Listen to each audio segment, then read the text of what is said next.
ကိုမြန်မာလူငယ်တွေတော်တော်များများဖြစ်နေကြမယ်ပေါ့နော်သွားချင်တဲ့ကျောင်းတွေသွားလို့မရလို့စိတ်ညစ်တာတွေစိတ်အယမ်းပင်ပန်းတာတွေဖြစ်နေမှာပေါ့နော်အမဘာလေးပြန်ရချင်လဲဆိုရင်ကိုကြုံခဲ့တာလေးပေါ့နော်ဒီစကားဆရာလို့ဖို့မဟုတ်ဘူးပေါ့နော်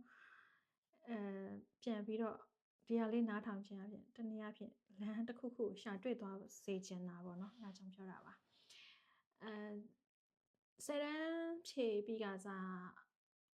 အမှတ်တွေတိုက်ကြတယ်ပေါ့နော်မြန်မာပြည်မှာထုံးစံတိုင်းဆရာတွေနဲ့တိုက်တယ်စာတိုက်တော့ all ဒီတော့ထွက်မယ်ပေါ့နော်မှန်းလိုက်တယ်တင်ချာတော့တိတ်မသေးကြဘူးဒါပေမဲ့ကျန်တဲ့ဘာသာတွေကတော့ဘယ်လိုပြောမလဲ80 90နားလေးမှာရမယ်ပေါ့အဲ့လိုမျိုးတွေတွက်လိုက်မိတယ်ပေါ့နော်တကယ်တမ်းအမှတ်စင်းထွက်လာတဲ့အခါကျတော့၄ဘာသာပဲရတယ်အဲ့ဒါအပြင်ကိုမှန်းတဲ့အမှတ်တွေမရဘူးပေါ့နော်အဖြေတွေဆရာတွေနဲ့တော့တိုက်တာပဲဒါပေမဲ့ဘယ်နားတွေလွဲသွားလဲမသိဘူးမရဘူးပေါ့နော်၄ခုပဲရသွားတယ်အဲ့မှာဘာဖြစ်သွားလဲဆိုတော့ပထမကကျောင်းဒီဆံပွဲ10တန်းဆံပွဲမဖြေခင်မှာအဖေတို့အမေတို့နဲ့ပြောတယ်ပေါ့နော်သမီးကိုဂရီပေးပါစေးချောင်းကိုမတက်ခိုင်းဘူးစေးချောင်းကိုမသွားချင်ဘူးပေါ့နော်စေးချောင်းမတက်ချင်ဘူးအဲ့တော့စေးချောင်းမတက်ခိုင်းဘူးလို့ဂရီပေးတယ်ဆိုလို့ရှိရင်စာအုပ်စူးစမ်းဖြေမယ်ဆိုပြီးတော့လုပ်ခဲ့တယ်ပေါ့နော်တကယ်တော့10တန်းမှာတော်တော်လေးပဲဘယ်လိုပြောမလဲ right nights လည်းဖြစ်နေတဲ့အချိန်ဆိုတော့တော်တော်လေးစာကြည့်ရတာခက်ခဲ့တယ်စာတောင်ကြည့်လို့ပြောမယ်ဆိုစာထိုင်မကြည့်နိုင်ဘူးပေါ့နော်စာထိုင်မကြည့်နိုင်တော့ဘာလုပ်လဲဆိုတော့အားတဲ့အချိန်တိုင်းမှာ recording သွင်းထားတယ်သွင်းထားပြီးတော့နေမကောင်းတော့ဘူးဆိုလို့ရှိရင်သူထိုင်လို့ကိုမရတဲ့အစနှာရီတောက်လျှောက်တားဆီးတာဖြစ်တဲ့အခါကျတော့အဲ့အချိန်ကျတော့ပြန်နားထောင်နေပေါ့နော်ဒီသွင်းထားတဲ့ဟာလေးပြန်နားထောင်နေအဲ့လိုနဲ့လုပ်ခဲ့ရတာပေါ့နော်အဲ့လိုကျူးစားလုပ်တယ်အဲ့တော့ပထမတော့အမှတ်စင်းရရသွားတဲ့အချိန်မှာဘယ်လိုလဲကဘာကြီးပြောင်းပြန်နံသွားသလိုပဲเนาะခံစားလိုက်ရတာပေါ့နော်တကယ်တော့ကိုကဆေးချောင်းမဲမတက်ချင်တာအမှတ်ကြလိုချင်တယ်အဲ့လိုမျိုးဆိုတော့အရန်ပဲအဲ့မှာ2နာရီလောက်ငိုထက်လိုက်တယ်ငိုပြီးတော့နောက်ရက်ကျတော့လေပြီးသွားတယ်ပေါ့နော်အဲ့လိုနဲ့ပြီးသွားတယ်ဒါပေမဲ့ဘာကံကောင်းသွားလဲဆိုတော့ဆေးချောင်းတက်ဖို့မိဘရင်းနဲ့ထပ်ပြီးဘာမှညှင်းပွားစရာမလိုတော့ဆေးချောင်းမှတ်မမီဘူးပေါ့ကွာပြောရမယ်ဆိုရင်အဲ့လိုကနေပြီးတော့နောက်ဆုံးဘာဆိုင်ညာမဆိုင်တခါမှမစင်စားဘူးတဲ့စီးပွားရေးအကြောင်းရောက်သွားတယ်ရောက်သွားတယ်အဲ့တုန်းကလည်းဘာလို့ BBN ပေါ့နော်ဘာလို့ကျောင်းတက်တာလဲလို့ပြောလို့အဲ့ကျောင်းရွေးတာလဲပြောရန်ကုန်မှာတက်ရလို့ရွေးတာစီပွားရေးကိုစိတ်ဝင်စားရပါတယ်လုံးဝမရှိဘူးပေါ့နော်ရန်ကုန်တက်ရတဲ့အကြောင်းပဲရန်ကုန်မှာဆိုရင်တခြားပေါ့နော် opportunity တွေရှိမယ်တခြားလေးလာစရာတွေပေါ်မယ်နေမှာဆိုရင်တော့အဲ့လောက်ကြီးလက်လန်းမမီဘူးပေါ့နော်အဲ့လိုမျိုးဆုံးဖြတ်ချက်နဲ့ BBN ကိုတက်လိုက်တာတက်ပြီးတော့ပထမအဲ့မှာ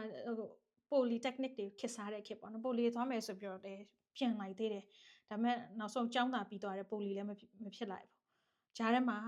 တန်ခါအရေးခင်းဖြစ်တယ်ဖြစ်တော့ကျောင်းတွေကပိတ်မလို့ဘာလို့ဖြစ်တယ်ဖြစ်တော့ဘာထပ်လုပ်လဲဆိုတော့ LCCI ကို2လနဲ့တက်ပြီးတော့ LCCI level 3ကိုဖြေပလိုက်တယ်တငယ်ချင်း3ယောက်ပေါ့နော်တူ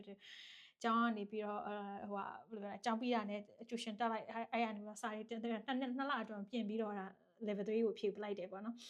အဲ့ဒါလည်းရသွားရောကျောင်းတွေလည်းပြန်ဖွင့်ပြန်ရောအဲ့ကျောင်းပြန်တက်ပြီးတော့နောက်ဆုံးတော့ဘွဲရသွားတယ်ပေါ့နော်အဲ့တော့လုံးမယ်ဝင်တော့အခါကျအဲ့တော့ကလည်းကိုကစဉ်းစားတာ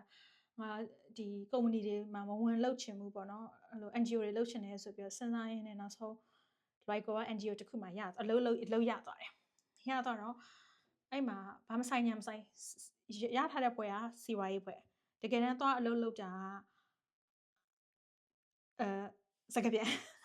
ကပြန်သွားလုပ်တယ်ပေါ့နော်စကပြန်ရတယ်ပြီးလို့ရှိရင်ဟိုစာ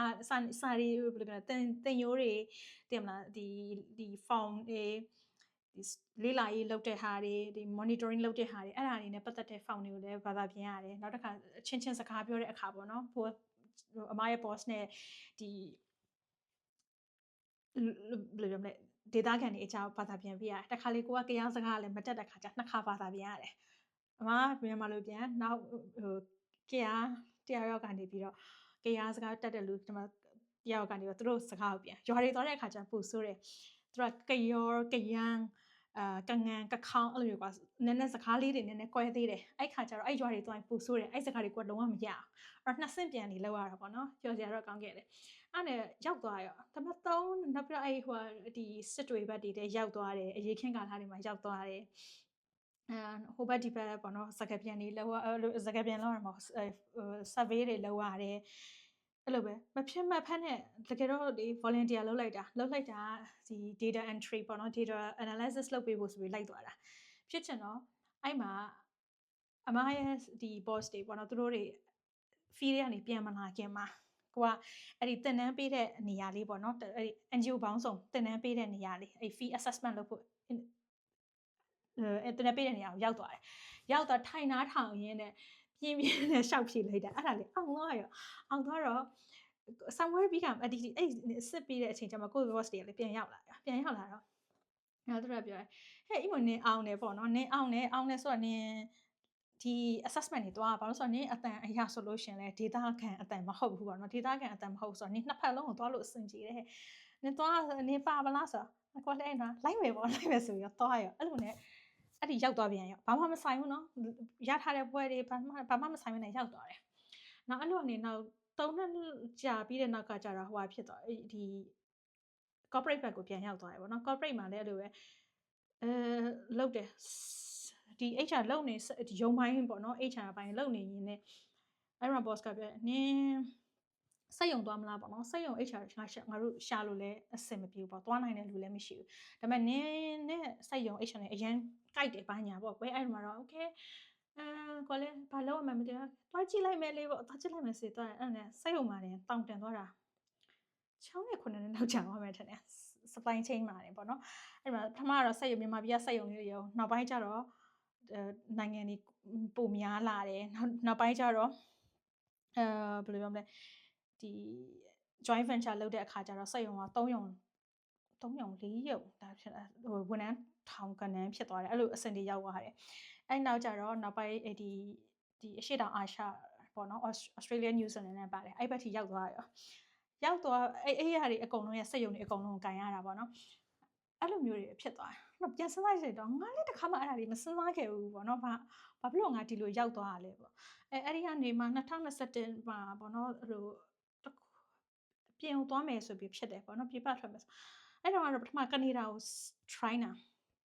ကနေဒါဘလို့မှမရအောင်ကနေဒါကမရကိုကထွက်ချင်ပြီပေါ့နော်အဲ့တော့အခါကျတော့နောက်ဆုံးဘာလုပ်လဲဆိုတော့ရတဲ့ UK ဘက်ကိုရှော့ပလိုက်ရရှော့ပြင်းနေရသွားတယ်တကယ်တော့ UK ကိုသွားချင်တာမဟုတ်ကနေဒါကိုသွားချင်တာကနေဒါကိုသွားချင်ရင်ကနေပြီးတော့ဒီဘက်ကိုရောက်လာတယ်ဆိုတော့ဘာပြောချင်တာလဲဆိုတော့တခါတလေမှာကိုမှန်းတဲ့အတိုင်းနေဘဝဖြစ်မလားဒါပေမဲ့တခုရှိတာအဲ့ဒီဟာတွေအကုန်လုံးမှာကိုယ့်အတွက်အလဟာသဖြစ်လာတော့မဟုတ်ဘူးပေါ့နော်ခုတကယ်လို့အရန်စိတ်တွေညစ်နေတယ်ဖြစ်နေတယ်ငါတို့စူးစမ်းထားသမျှတွေတိတ်ဟိတွန်သွားပြီလို့မတွေးလိုက်ပါနဲ့ပေါ့နော်တကယ်တော့ကိုလေးလာထားခဲ့ဟာတွေအကုန်လုံးကအလဟတ်သက်ဖြစ်မသွားအောင်တစ်ချိန်မှပြန်ပြီးတော့အသုံးဝင်တယ်လက်တလုံးမှာတော့ကိုမှန်းတဲ့အတိုင်းဖြစ်ချင်မှဖြစ်နေမယ်ဒါပေမဲ့တစ်ချိန်ကြာလို့ရှိရင်အဲ့ဒါတွေအကုန်လုံးက synchronicity ပဲပြောပေါ့နော်တစ်ချိန်လုံးအရာအလုံးကတပတ်လည်လာတဲ့အခါကြာလို့ရှိရင်အကုန်လုံးအကျုံးဝင်လာလိမ့်မယ်ဟိုအမရင်ပိုင်းရင်ခါစကားပြန်လဲလှုပ်တယ်လှုပ်တဲ့ခါကျဘာသွားတွေ့လဲဆိုတော့ဂျားထဲမှာစိတ်ပညာလေးလေ့လာလိုက်တယ်အဲ့တော့ပြန်ပြီးတော့တပတ်လည်လာသလိုတော့ဖြစ်တာပေါ့နော်ဟိုအတိအကျကြီးမပြောနိုင်သေးဘူးတပတ်လည်လာလို့ဖြစ်တဲ့အခါကျဒီစကားပြန်ကိစ္စမှာတော့တပတ်လည်လာပေါ့နော်အဲ့ခါကျဘာသွားပြီးတော့တွေးလဲဆိုတော့အော်ပေါ့ငါစကားပြန်ဘူးတဲ့အတွေ့အကြုံရယ်အခုဒီစိတ်ကျမ်းမာရေးနဲ့ပတ်သက်ပြီးတော့လေ့လာလိုက်စားထားတဲ့ဒီပညာရေးတွေမကဘူးပေါ့နော်တခြားဒီလက်တွေ့ပိုင်းမှာတွေပါလေ့လာလိုက်စားထားတဲ့ဟာတွေအကုန်လုံးကတကယ်တမ်းမှာငါအများကြီးကိုပြန်ပြီးတော့အကျိုးပြုနိုင်မှာလားတကယ်တော့ငါကလောက်ရမှာစကားပြန်လောက်ရမှာလားမသိဘူးပေါ့နော်အခုတခါတည်းစဉ်းစားရင်ငါစကားပြန်အဖြစ်ကိုပဲအချိန်ကြီးလှုပ်လိုက်ရတော့မလားလို့လည်းခါလေးကြာတွေးမိတာရှိတယ်အဲ့လိုမျိုးเนาะအခုကတော့ side hustle လေးလုပ်နေတာပေါ့เนาะဒါပေမဲ့လေနောက်ပိုင်းကျတော့အဲ့လိုမျိုးလုပ်ရမလားဆိုတာဖြစ်လာတယ်တိုးတော့ဘာအဲ့မှာသွားတွေ့လဲဆိုတော့ကိုလေးလာခဲ့သမျှတွေဟာအလားသက်ဖြစ်မသွားဘူးခုလူမျိုးစုံနဲ့ဆက်ဆံဘူးတယ်ဒီနိုင်ငံတကာလူတွေနဲ့စကားပြောတဲ့အခါကျ accents တွေလေသူတို့ရဲ့ accents ပေါင်းစုံကိုက catch up ဖြစ်တယ်ပြီးလို့ရှိရင် culture တွေမတူတဲ့ဟာနဲ့ပတ်သက်ပြီးတော့လဲ ကိုကနားလည်နိုင်တယ်အဲ့လိုမျိုးတွေဖြစ်လာပါတော့ပြီးတော့ဒီစကားပြန်တဲ့အခါကျတော့ဘာတစ်ခုဆိုဟိုအစိုးရလုပ်ငန်းတွေနဲ့ပတ်သက်ပြီးတော့စကားပြန်လာတာပေါ့နော်ပြန်တဲ့အခါကျတော့သူတို့ system နှစ်ခုပေါ့နော်မြန်မာပြည် system နဲ့နိုင်ငံခြား system မှာမတူတဲ့ဟာလေးတွေကိုကိုကညှိပေးတတ်လာတယ်လိုအပ်လို့ရှိရင်ကိုက intervention ဝင်တယ်ခေါ်တာပေါ့နော်များသောအားဖြင့်တော့စကားပြန်တွေကဘာမှဝင်ပြောလို့မရဘူးသို့တော့ဒီ cultural intervention မျိုးတစ်ခုတယောက်နဲ့တယောက်နားလည်မှုတွေလွဲတော့မယ် system တွေမညီမျှလို့ပဲဖြစ်ဖြစ်ပေါ့နော်အဲ့လိုဟာမျိုးဆိုရင်တော့ intervention ဝင်လို့ရတယ်ပေါ့နော်အဲ့လိုဟာမျိုးဆိုလို့ရှိရင်အဲ့ဒါဟိုဟာဖြစ်ဆိုကိုက catch up တွေမိလာတယ်ဘာတွေဖြစ်နေလဲဆိုတော့တကယ်တော့ဖုန်းနဲ့ပြန်နေတာဖုန်းနဲ့ပြန်နေတယ်နောက်ကဗီဒီယိုနဲ့ပြန်တယ်ကိုလူကိုယ်တိုင်ပြန်တာမဟုတ်အဲ့ခါကျတော့တကယ်တော့ခက်တယ်ဒီသူတို့ဘာပြောနေရလဲဘာဖြစ်နေလဲဆိုတော့ catch up မိဖို့ခက်တယ်ဒါပေမဲ့အရင်တော့ကလုပ်ခဲ့တဲ့ဟာတွေကခုကျအထောက်ကူလာပြူတာအဲ့တော့စကားအရန်နဲ့လည်းရှည်သွားပြီပေါ့နော်အဲ့တော့အမပြောချင်တာပါလဲဆိုတော့တကယ်လို့ခုအချိန်မှာအရန်နဲ့မှစိတ်တွေညစ်နေမယ်ဆိုလိုက်ညစ်လိုက်မညစ်နဲ့မပြောညစ်လိုက်ငိုစရာရှိရင်ငိုပလိုက်တိတ်မထားနဲ့ငိုထက်ပလိုက်ပြောရဆိုမျက်ရည်ကလည်း releasing တစ်ခုပဲ release ဖြစ်တယ်ကိုယ့်ရဲ့ emotional ငိုပလိုက်ပြီးလို့ရှိရင်ကိုဘာလုပ်မလဲဆိုတာအများကြီးအဲ့မှာမှ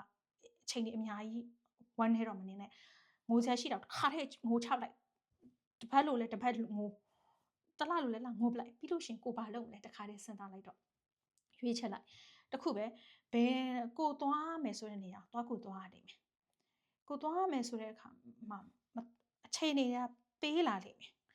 နော်အခုအချိန်တွေမပေးသေးရင်လည်းအကြောင်းတစ်ခုခုရှိနေလိမ့်မယ်ဒါပေမဲ့ဒီအကြောင်းတွေတော့နောက်မှပြောကြမယ်အခုလက်တလောမှာကျင်တာကတော့စိတ်တွေအရန်အပင်မခံပါနဲ့ငိုစရာရှိရင်ငိုထက်လိုက်ပါကိုလှုပ်စရာရှိတာတွေဆက်လုပ်ပါအခွင့်အရေးပေါ်လာတဲ့အချိန်တွေမှာကြတော့ရှင်တစ်ခါပြန်စုပ်ယူပါအလုံးပြန်ပြီးတော့ကိုလိုချင်တဲ့ပန်းနိုင်ကိုပြန်ပြီးတော့သွားနိုင်ကြပါစေလို့အမဆုတောင်းပေးလိုက်ပါတယ် bye bye